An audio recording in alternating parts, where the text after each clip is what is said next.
When Taylor Swift walked onto the set of Late Night with Seth Meyers, the studio felt charged with electricity. Not the kind that you get from a storm, but the warm, buzzing anticipation that only comes when the world's biggest pop star is about to spill some real, unfiltered tea.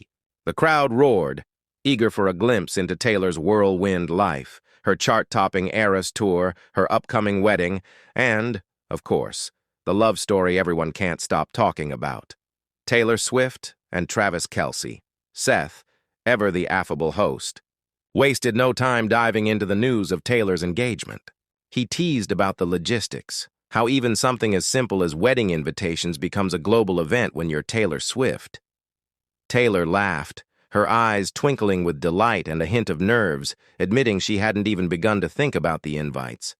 Seth suggested an evite, the simplest solution for the world's most watched wedding. Taylor agreed, her voice genuine. "I haven't even thought about this yet, so I'm glad you're bringing this up, 'cause it's the first time I've thought about it." There was a comfort between them, an easy banter that made it feel less like a late-night show and more like an intimate catch-up between old friends. Seth, with a conspiratorial grin, pitched another idea: invitations delivered in a picture frame.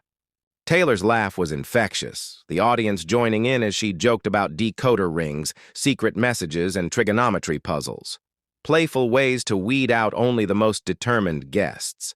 She painted a picture so vivid you could almost see her friends frantically decoding wedding invites, getting the date or city wrong, but loving every minute of the chase. But the real heart of the night, the moment that had the internet buzzing and fans swooning, came when the conversation turned to her Eras tour, and more specifically, to Travis Kelce. Seth rolled a video clip showing a who's who of Hollywood: Ashton Kutcher, Mila Kunis, Greta Gerwig, Tom Cruise, Liam Hemsworth, and, towering above the crowd, Travis himself. Taylor's eyes sparkled as she watched, reliving the moment.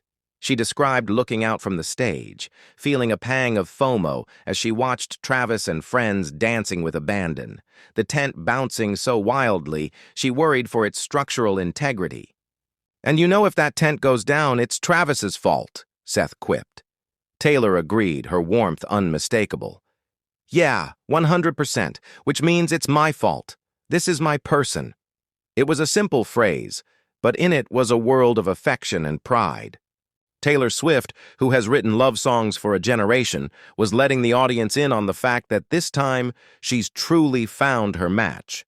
Taylor then peeled back the curtain on what it's like to have Travis at her shows, how he'd wander the tents, mingling with A-list stars, and return to her afterward with stories and the tea. He was her eyes and ears among the crowd, a role reversal that clearly delighted her. That night, Taylor made sure Travis knew his favorite director, Greta Gerwig, was in the tent. Travis was excited, eager to tell Greta how much he loved her movie Barbie. Taylor encouraged him. "You absolutely should. She's the sweetest," she said. After the show, as they debriefed in the car, Travis recounted his night, his enthusiasm bubbling over as he rattled off celebrity encounters: Tom Cruise, Liam Hemsworth, Gabrielle, Ashton, Mila, Hugh Grant. "Everyone was amazing," he gushed. But when Taylor asked about Greta, Travis hesitated. "I think I told an annoying joke she's heard too many times," he confessed, recounting how he'd quipped, "I love Barbie, I'm just Ken too," and pointed at Taylor. Taylor reassured him, "That's such a solid joke. She would have loved that." But Travis was unconvinced.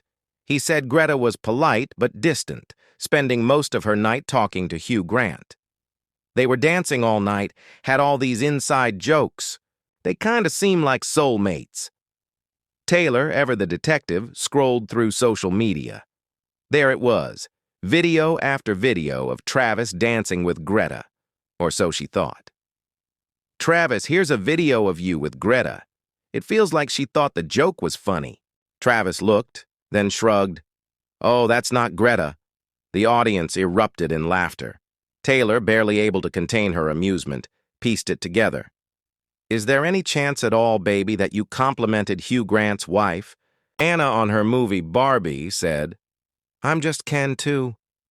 And she politely nodded because she didn't have the heart to tell you she didn't direct it. It was a moment of pure, unscripted sweetness. Travis, the NFL superstar, nervous, to impress, accidentally mixing up celebrities and charming everyone in the process. The story was funny, yes, but what shone through was Taylor's affection, her delight in Travis's earnestness, his genuine heart. Where others might have felt embarrassed, Travis became even more endearing. Seth summed it up perfectly.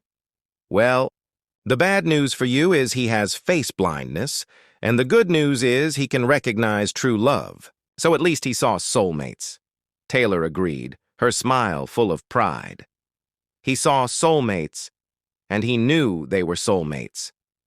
In that moment, Taylor Swift's emotional speech about Travis Kelce wasn't just about love or celebrity mishaps. It was about finding joy in the small moments, about celebrating each other, and about the kind of partnership where you can laugh at your mistakes and cherish each other even more for them. As the show went to commercial, the audience was left buzzing, not just with excitement over wedding details or celebrity cameos, but with the sense that for all her fame, Taylor Swift is still just a girl in love, grateful for the laughter and the love she's found. And Travis Kelce, the man at her side, is more than just a +1. He's her person, her confidant, and perhaps, as the world now knows, the inspiration for her sweetest, most heartfelt stories yet. Stay tuned. The love story of Taylor and Travis is just getting started, and if tonight's late-night confessions are any indication, the best is yet to come.